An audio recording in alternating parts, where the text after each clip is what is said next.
V8 Passion, le seul magazine québécois sur les autos américaines classiques et modifiées. Fier partenaire de Passion Auto Rétro. Bonne émission.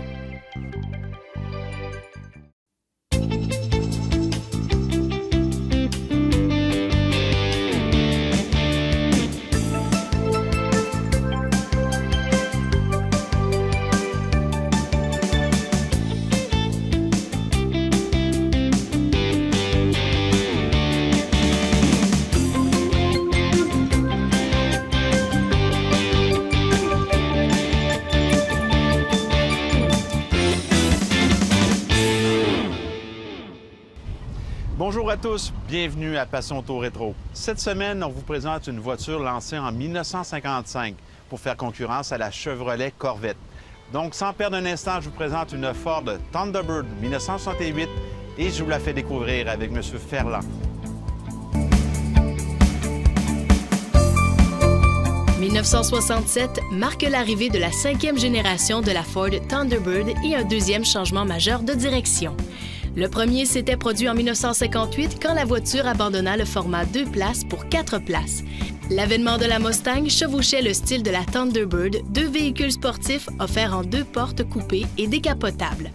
Pour éliminer une certaine compétition entre les deux véhicules, la décision fut prise de hausser le luxe de la Thunderbird, de la grossir, d'éliminer la décapotable et d'y ajouter une version 4 portes.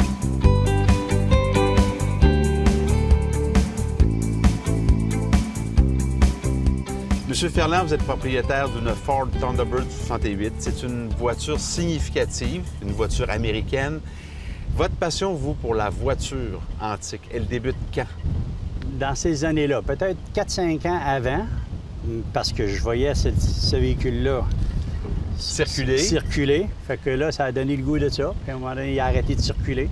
Fait que c'est de là qu'est venue la passion. Là. La passion. Donc, tout jeune, vous voyez des Ford Thunderbird avec les petits panneaux en avant qui ouvrent, avec le look qu'on voit là, et ça vous intéresse déjà. Exact. Avant de posséder ce genre de véhicule-là, vous avez eu des véhicules de route, vous avez conduit à des véhicules des années 40 aussi. Oui, un Pontiac 48, qui appelait un Pontiac américain dans le temps avec un 8 en ligne. Une grosse voiture, grosse, mais pas très efficace là, comme rendement, mais c'était correct. Pour le temps, c'était correct. Fait qu'à l'époque, toute jeune, avec une voiture usagée comme ça, j'imagine vous avez joué un peu dans la mécanique, vous avez eu des petites surprises avec ça? Exact. C'est de là commencent les problèmes. Hein. La clutch, l'embrayage, hein, le disque d'embrayage a tombé, puis toutes sortes de petites affaires. La conduite, des joints qui lâchent, puis des choses comme ça. En fait, la première voiture du jeune, avec toutes les surprises qui viennent là, on prend de l'expérience à la première. On dit, on ne se fera pas prendre 2 fois. Et avec cette voiture-là, vous avez fait quand même de la grande route. Vous êtes allé à Old Orchard avec ça. Ah oui, on est allé au Orchard. Puis là, quand on est arrivé là, bien là, on mettait d'huile puis on vérifiait si on avait assez d'essence. C'était de même que ça fonctionnait. Consommait. Exact, ça consommait. Puis c'était toujours de belles petites fumées bleues en arrière comme un 2 temps. Et c'était super correct, là. Pour l'époque, c'était super correct. Exact. Vous êtes-vous rendu? Oui, on s'est rendu pour y revenu. De peine et de misère, mais ça a fait le tour. Après votre première voiture, vous avez eu une série de voitures après ça? Oui, après ça, on s'est lancé dans le Ford. J'ai eu un Ford Fairlane 56, puis après ça, un Mercury, puis c'est de là qu'est devenue la maladie Ford, hein, si on veut. Donc puis, vous êtes un Ford 2? Un Ford Man. Fait que c'est ça. En réalité, c'est de là qu'est venu. Puis quand on a vu ça, bien, moi et ma femme, on est tombés amoureux de ça, hein, c'est sûr. Maintenant, on va arriver un petit peu plus loin dans le temps, parce que la voiture antique qui est devant nous, c'est un rêve que vous aviez depuis longtemps, mais vous n'avez pas réalisé ça à 22 ans. Là. Non, absolument pas. On pourrait dire que si on enlève d'aujourd'hui aller à 88, puis 3-4 ans avant, bien, on voit déjà l'âge là, qui était déjà important, parce qu'aujourd'hui, il est déjà 76 ans, là, ça fait que... C'est tout jeune aujourd'hui, 76 tout jeune, ans. exact. Jeune encore. Oui, exact. Fait que c'est de là qui est le fun, là, tu sais.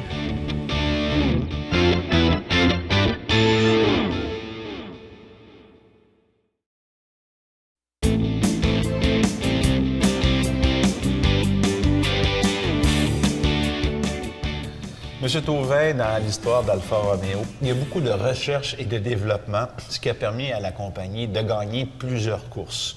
Pouvez-vous nous donner des exemples de victoires que la compagnie a eues? Effectivement, il y a énormément de victoires, notamment Je vais en citer quelques-unes, mais elle a été gagnante de catégorie Monza Coppa en 1963, gagnante aux 24 heures du Mans en 1964, la Coupe des Alpes en 1964 également. On retrouve aussi le Tour de France Auto en 1964. Donc c'est vrai qu'il y a eu, alors là on est dans les années 60, les années 70, 80, c'est pareil, il y a eu énormément de courses et de coupes gagnées par Alfa Romeo. M. Thauvin, Alfa Romeo mettait beaucoup d'énergie en recherche et développement. Ça leur permettait de développer des technologies de pointe. Pouvez-vous nous donner quelques exemples de ça? Oui, en 1950, donc sur les véhicules de série, ils ont mis en place un levier de vitesse au volant. Une première en Europe. Une première en Europe. Et puis en 1954, c'est pareil, sur les véhicules de série, des moteurs, des blocs moteurs, tout aluminium, qui ont été mis. Donc en 1954, c'était plutôt très rare. Et Bugatti qui le faisait, mais c'était des voitures extrêmement dispendieuses et l'aluminium était un produit qui n'était pas tout à fait maîtrisé. Donc pour Alfa Romeo, c'était un bond en avant technologique. Exactement. Et puis plus récemment, dans les années 80, fin des années 80, ils ont mis aussi en place pour les moteurs diesel les rampes communes que d'ailleurs les Allemands ont repris derrière, Mercedes, BM ont repris. Donc tout ça, ce sont des inventions Alfa Romeo.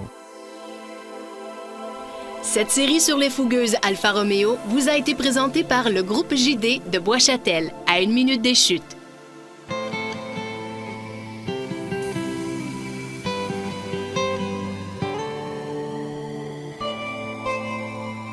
Le 6 avril 1968, Pierre Elliott Trudeau est élu chef du Parti libéral du Canada. Il succède alors à Lester B. Pearson, qui était à la tête du parti depuis une décennie. Trudeau aborde différents thèmes comme l'aliénation des régions, les relations internationales et celles entre le gouvernement central et les provinces. Il prône alors une société libre, juste et unie. Ainsi débute la Trudeau-manie qui sera à son comble le 25 juin lors de sa victoire aux élections fédérales. Le 3 juin, Andy Warhol est victime d'un attentat par Valérie Solanas à sa sortie de la Factory. Solanas, une actrice et auteure, aurait soumis un script à l'artiste qui l'aurait ignoré, ce qui aurait provoqué l'assaillante à le fusiller. Gravement atteint au thorax et à l'abdomen, Warhol s'en tire de justesse. Il devra porter un corset jusqu'à la fin de ses jours, alors que Solanas ne fera que 3 ans de prison. Le 10 décembre, un turbotrain entre en collision avec un camion près de Kingston, en Ontario. Le train ultramoderne en était à son voyage inaugural reliant Toronto et Montréal en moins de 4 heures. L'accident survient près d'un passage à niveau et miraculeusement ne fait qu'un seul blessé.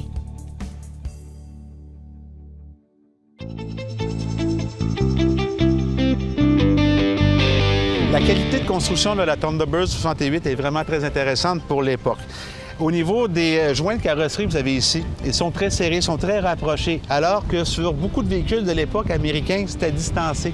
C'est sûr que plus on est serré, plus on a une qualité de qualité de fabrication intéressante. À l'intérieur de la voiture, maintenant, regardez la qualité des matériaux, l'agencement des couleurs et la qualité de la finition. Des matériaux qu'on retrouve même aujourd'hui et tous les détails au niveau de la voûte, tout est très bien couvert. Donc, ça fait vraiment un habitacle intéressant. Au niveau de l'ergonomie de la planche de bord, c'est super bien fait aussi. Les cadrans sont clairs, la planche est esthétique. À l'arrière, maintenant, regardez la finition et regardez le confort des sièges arrière. C'est vraiment impressionnant. M. Ferland, en 1988, vous êtes sur le bord de réaliser votre rêve de jeunesse, la voiture que vous voyez passer toute jeune. Vous êtes sur le point d'en vouloir une autre. Expliquez-moi un peu comment vous avez trouvé votre voiture. Par un monsieur que je connaissais, que dans ma rue, de temps en temps, il passait avec l'auto. Moi et ma femme, on regardait ça et on disait, coudonc, c'est correct, t'es comme auto, puis c'était intéressant, puis c'était attirant, tu sais. Fait que c'est de là qu'est parti un peu le goût de cette auto. Le renouveau, dans le fond. Exact, exact. Et là, vous le voyez passer dans la rue. Il est dans votre secteur, le monsieur? Oui, dans le secteur. Il demeurait pas loin de chez nous, puis c'était un gars avec qui j'avais déjà travaillé, tu sais, ça fait que c'était facile d'avoir accès, là, tu sais. Est-ce que vous lui faites une proposition? Est-ce que vous allez voir la voiture avec lui? Démontrez-vous un intérêt? Je monte un intérêt, mais ils n'ont pas été voir la voiture. Moi, j'ai acheté cette voiture-là sans vraiment la voir puis de connaître l'état, rien. Moi, j'y avais dit au monsieur, quand il est à vendre, t'appelles, puis je t'acheteur. OK. Fait que là, à un moment donné, il a appelé, puis il dit, on va la chercher, elle est à Baie-Saint-Paul, elle est dans une grange, puis on va la chercher là. C'est correct. Combien de temps il se passe entre le moment où vous lui dites le message, si un jour tu es à vendre, je serais acheteur. Moi, je pense qu'il se passe entre 1 an et demi, 2 ans à peu près. Pas plus que ça, c'est quand même pas long. Non, pas plus que ça. C'est le temps qu'il l'a serré parce que son père est décédé, puis j'ai l'impression que lui, c'est pas quelque chose qui l'attirait beaucoup, fait qu'il l'avait remisé dans une... OK. Une grange. Puis dans la chaîne d'acheteurs, son père était le premier acheteur? Le deuxième. Le deuxième. Deuxième acheteur, puis c'est le fils en réalité après. Par rapport à la mort, bien là, automatiquement, c'est devenu le second propriétaire de la famille, tu sais. Lui, il était acheté chez quel concessionnaire? Martin Ford à W. Lévis, au Martin Ford rond-point. Lévis, à ce exact, moment-là. exact, oui. Puis là, par la suite, il était revendu chez Montcalm Automobile dans les Molos. Au monsieur qui a fait dans le l'achat, le quartier Montcalm. deuxième acheteur, oui. OK. Oui. Puis vous, là-dedans, vous le rattrapez par la suite, à ce moment-là. Exactement, exact, oui. Dans quel état il est à Baie-Saint-Paul, dans la grange? J'imagine que c'est une grange, il est quand même pas neuf, il n'est pas dans cet état-là. là. Non, il est très, très sale. Puis presque tout le chrome qu'on voit était caché dans de la graisse. Il avait OK. été tout caché dans la graisse, on voyait pas l'état du chrome, rien. OK. Puis sur les planchers, 7 à 8 pouces de guenilles pour protéger les planchers, les tapis, puis ces affaires-là. Ça fait que, tu sais, dans un état pas trop attirante, là, tu sais. Attirante. Mais le châssis est encore sain? Est-ce qu'il y a des Ah. trous? Est-ce qu'il y a de la Il n'y corrosion? a pas de trou visible. OK. Pas Pas de trou visible. Exact. Mais quand tu te mets à regarder ça, bien, c'est sûr. Mais le dessous, rien. Juste quelques petites choses en arrière des ailes arrière, puis un petit peu dans les ailes avant. C'est la seule... Place où c'était vraiment pas tout à fait au point. Exact. Donc, exact. vous partez avec une voiture saine, mais Oui. pas nécessairement avec une belle peinture puis avec un grand ménage à faire. Exact. La peinture, c'est sûr qu'on n'a pas la peinture d'origine. Là, vous avez fait un bon travail Mais là-dessus. presque la peinture d'origine, parce que ce qui est arrivé, c'était un mélange. Probablement, quand elle a été achetée, on avait demandé le vrai code, mais c'est ce qui nous a été livré. Puis c'est très difficile à dire, bien, c'est-tu ça, c'est-tu pas ça? Fait que c'est là la petite différence de couleur. Je pense que le monsieur qui a fait la peinture avait fait une petite erreur de code. Mais c'est près, proche, là, tu sais. Effectivement, c'est dans les mêmes granges. Exact. Vous sortez de la grange, vous allez vous promener un petit peu autour. Est-ce que vous remontez à Québec avec la voiture Oui, sur son exact. pouvoir? On avait monté, nous autres, un 5 gallons d'essence, une batterie. On a mis ça dedans, on a envoyé de l'essence dans le carburateur, on a mis la balance de 5 gallons dedans. On a parti, puis de Baie-Saint-Paul, Québec, sur son pouvoir. Ce qu'on a fait, on a lavé vite pour voir à l'extérieur, Oui. puis on s'est envenu à Québec avec.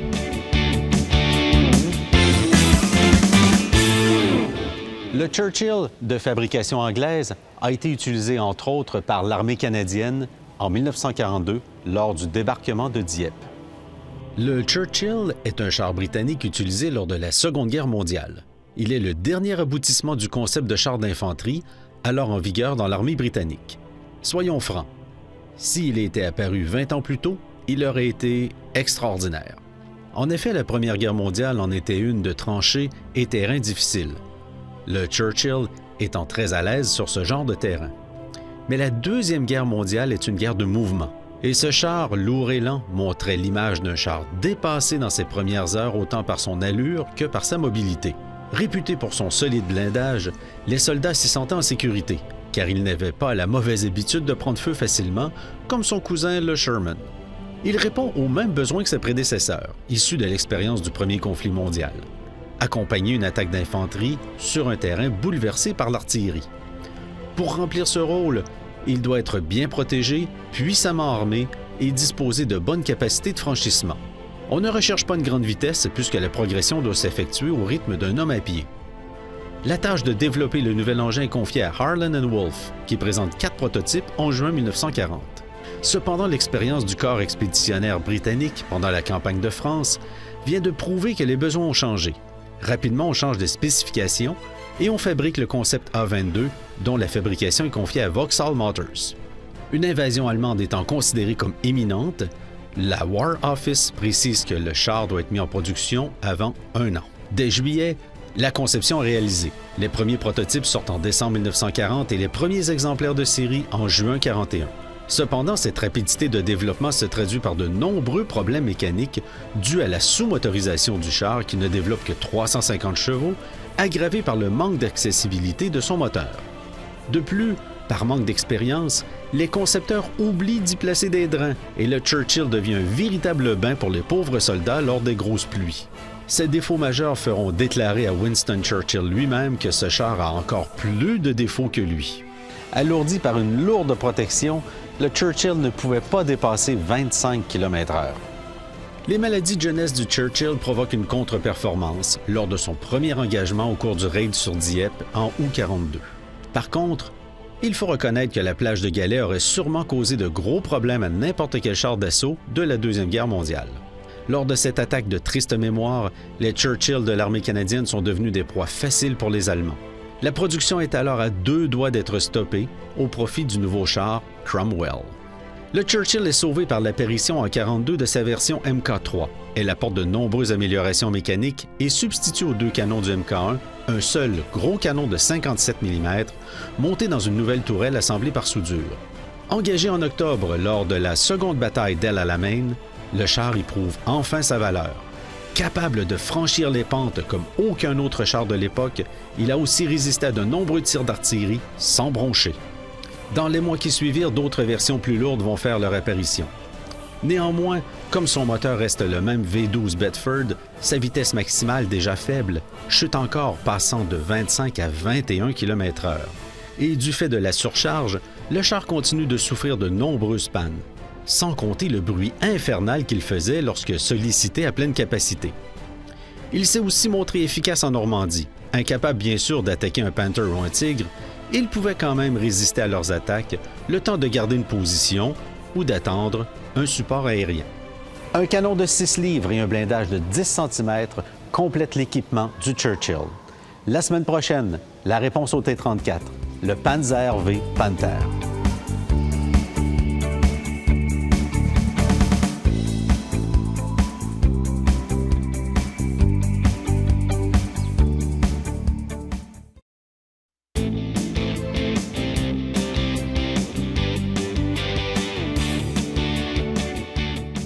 Vous êtes propriétaire de véhicules antiques, vous faites la restauration des véhicules, vous avez la pièce manquante, mais vous n'avez pas la qualité d'origine. Laissez-moi vous présenter le spécialiste en chrome à Québec.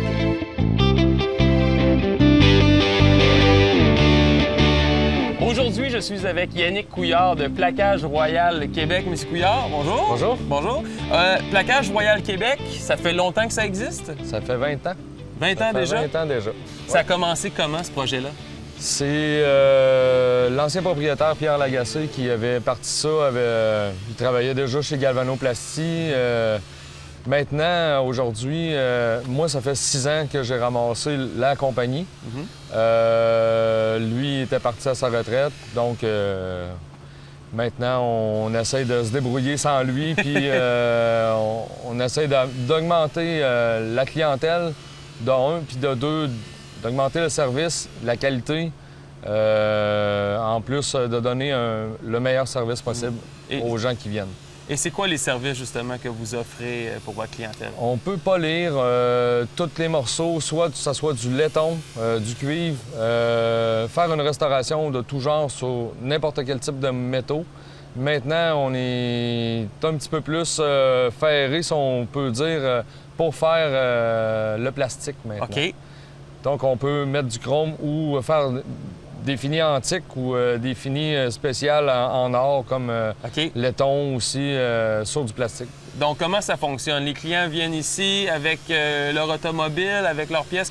C'est quoi les étapes lorsque vous rencontrez le client pour la toute première fois? Je me base beaucoup sur ce que j'ai à faire sur la pièce ou le fini qu'on a, la grosseur, évidemment, et le nombre de temps que je vais passer à travailler dessus pour fixer mon prix. Il y a des choses qui sont déjà à tarif fixe, comme beaucoup de pièces de moto sur les Harley. Ils ont déjà des prix préétablis pour certaines pièces. Sauf que les voitures antiques, exemple, ça fait 50 ans qu'il est dans le champ, ben il y a un petit peu plus de rouille. Ben oui, puis bien souvent, ils sont perforés, il faut faire des réparations dessus. Bon, mais on ajuste le prix en conséquence. Parce que vous venez de le dire, vous offrez la réparation de la soudure également. Absolument. OK. Absolument. Ici, on a un modèle de véhicule que vous travaillez, ça fait déjà plusieurs temps. C'est quoi les étapes que vous avez faites sur ce véhicule-là? Bon, il a fallu vraiment tout décrasser au complet. Oui. Pour cette pièce ici, elle est en plastique. Celle-là aussi. Il a fallu toutes les ressabler au complet, les remodifier un petit peu pour que ça donne ce fini-là. OK. Tu comprends pas dire que c'est du plastique, là, à première vue, comme ça? Absolument pas. Puis je vous dirais qu'il est plus pesant qu'il était, là. OK. À cause du métal. C'est pas du spray qu'on met, là. C'est vraiment du vrai chrome. OK. Donc, c'est très résistant, puis ça casse pas. C'est du cas par cas pour le plastique. Il y a des choses qui vont bien, il y a d'autres choses qui vont moins bien, mais généralement, on s'en tire très bien dans tout ça. C'est quoi les principales étapes pour arriver à un résultat comme celui-là? OK. Bien, première des choses, il faut le polir, le préparer comme il faut, enlever le plus de défauts possible sur les pièces quand on les reçoit. On commence au sandblast, on polit. Le sandblast, c'est pour nettoyer les intérieurs, OK. pour pas se contaminer dans les bassins aussi. Puis tout bien nettoyer la pièce, ça nous donne, quand tout est propre, ça colle mieux, ça fait toute la différence sur le produit final. Pour pas que ça fasse des ballons ou des pop-up, les gens ils savent de quoi je parle probablement, qu'il y en a qui vont chercher leurs pièces à des places puis il y a des ballons. Bon, mais c'est parce que t'avais pas le bon procédé ou tu Faut t'en aller as voir pas des occupé. experts. Voilà. Et voilà. Donc, après ça, on va aller au cuivre. On va bâtir au cuivre. On peut aller pour tout enlever le reste des imperfections. Par la suite, on polit brillant. Après ça, on va aller au nickel. Puis après ça, on chrome. Excellent. Mais tout ça, je vous dis ça rapidement, mais tu sais, ça prend un certain temps dans tout le processus pour arriver à un beau résultat, sans mouche-mouche, sans pic-pic, Ouais. sans avoir un miroir parfait qu'on peut se voir parfaitement.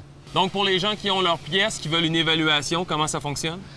Ils viennent nous voir sur place. C'est toujours plus facile d'avoir un prix tout de suite, la bonne chose. Par contre, s'ils veulent, ils peuvent nous envoyer des photos. On va faire un prix mettons, entre 100 et 200.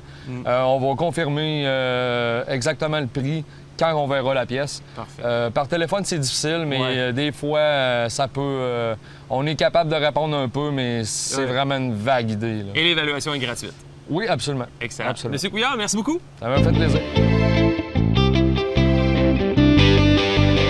Vous connaissez maintenant toutes les étapes requises pour amener votre véhicule de collection à un autre niveau.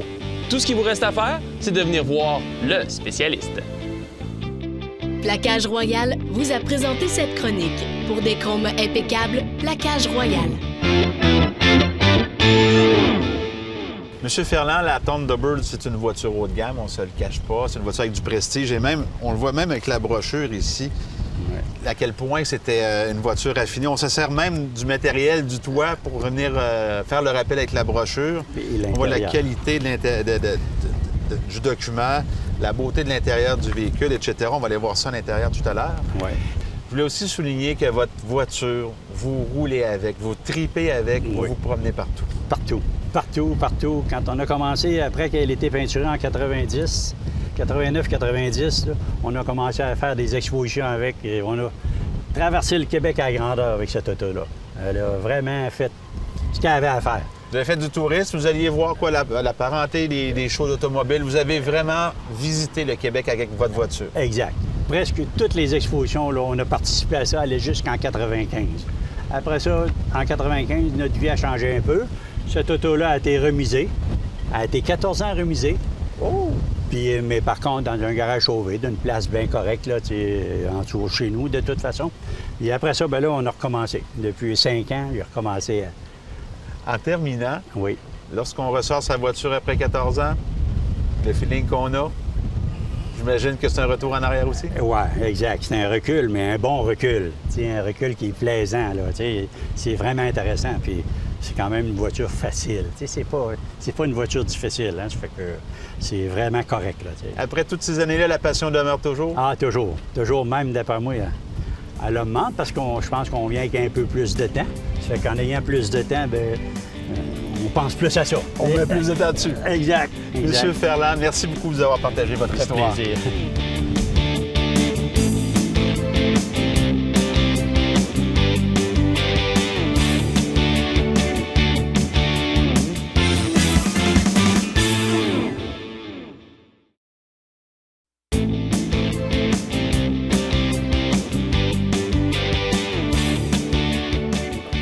Mario, cette semaine, on parle de la période très difficile de M. Eugène Prévost, qui a presque tout perdu. Oui, exactement. Alors, c'est des jours vraiment sombres pour M. Prévost et la famille Prévost également. Les ventes d'autobus sont vraiment en baisse en 1953. L'usine passe de 200 à 100 employés. Alors, vous comprenez que ça va pas bien. C'est 2 fois moins. À l'époque, son associé, M. Louis Bilodeau, lors d'une assemblée de l'exécutif, mentionne que s'il n'y a rien qui est fait et qu'on n'innove pas, ben, que lui, il retirerait son cautionnement. Une genre de menace, mais finalement, M. Prévost a fait fi de ça. Et M. Louis Bilodeau a vraiment retiré son cautionnement. Pendant ce temps, la Commission de transport de Montréal va en appel d'offres pour la construction d'autobus, une centaine d'autobus à ce moment-là. Et pourtant, à l'époque, Maurice Duplessis avait bel et bien dit que le contrat devrait être donné à une entreprise québécoise. Alors, dans les appels d'offres qu'on a vus dans les procès-verbaux, Prévost ne figure jamais dans les appels d'offres. Même pas de chance, même pas la chance d'être autour de la table et de discuter de sa compagnie. Même pas. Bon, il y a certaines hypothèses qui ont été mises de l'avant, comme exemple, le conseil de commission de transport à Montréal était composé uniquement d'anglophones. En partant, ça aide pas. Donc, c'est ça. Ou encore, il possédait des véhicules de marque Canadian Car. Il voulait vraiment continuer dans la même lignée, d'avoir une flotte uniforme. Ça, c'est toutes des hypothèses, mais ça ne figure pas dans les procès-verbaux, ce que je viens de vous dire dernièrement. Pendant ce temps, Maître Wilbrod Bérard, que les gens connaissent de nom naturellement, faisait partie du conseil de l'exécutif des ateliers Prévost. Avait un petit plan derrière la tête. C'était pas sain comme non, relation. Non, c'était pas sain. Et puis, on visait vraiment la vente. Et puis, de fil en aiguille, Maître Bérard a réussi à écarter Eugène Prévost. Mettre en échec, dans le fond. Exactement. Alors, M. Prévost n'avait plus accès à l'usine. On avait changé les serrures. Mon Dieu, sa santé a dû tomber en même temps. Exactement. Là. Et puis, on a changé les serrures, comme je vous dis. Puis même, les employés, on avait demandé aux employés de ne plus parler à Eugène Prévost en plus. Ça allait loin. Une coupure psychologique aussi. Exactement. Alors, c'était ça. Puis si bien que M. Prévost, confiné dans sa maison, n'ayant plus aucun accès ou contrôle de sa propre entreprise. En face de l'usine, qui voit exactement. Toujours. Il y a une fenêtre qui donnait face à l'usine, où on pouvait voir la cheminée avec le nom Prévost inscrit sur cette cheminée-là. Et M. Prévost, sa santé a décliné rapidement, confiné, a perdu la voix, confiné à un fauteuil roulant. Alors, à chaque jour, il roulait sa chaise jusqu'à la fenêtre, regardait l'usine qu'il avait mis au monde, retournait jusqu'à la fin de ses jours, puis il est décédé malheureusement le 2 février 1965 d'une simple grippe, mais avec une santé très affaiblie à ce moment-là. Vraiment pas comique comme histoire. Non, c'est des jours vraiment sombres, malheureusement, un homme qui a tellement contribué à Sainte-Claire. La semaine prochaine, on parle de l'époque moderne, donc on parle vraiment d'une époque qui nous rejoint de près, celle de Prévost-Car et Volvo. Exactement. Ce volet historique vous a été présenté par la municipalité de Sainte-Claire. Coup de cœur pour la famille. C'était Éric Fortier, mais j'espère que vous avez apprécié. Au nom de toute l'équipe, je vous souhaite une bonne semaine. Je vous donne un rendez-vous la semaine prochaine pour une autre émission, Passion Auto Rétro. Passion Auto Rétro vous a été présenté par le restaurant Parmesan. Tous les soirs, c'est la Dolce Vita au Parmesan. Et le groupe Network. Trouvez vos pièces de restauration pour votre muscle car en ligne sur groupenetwork.com.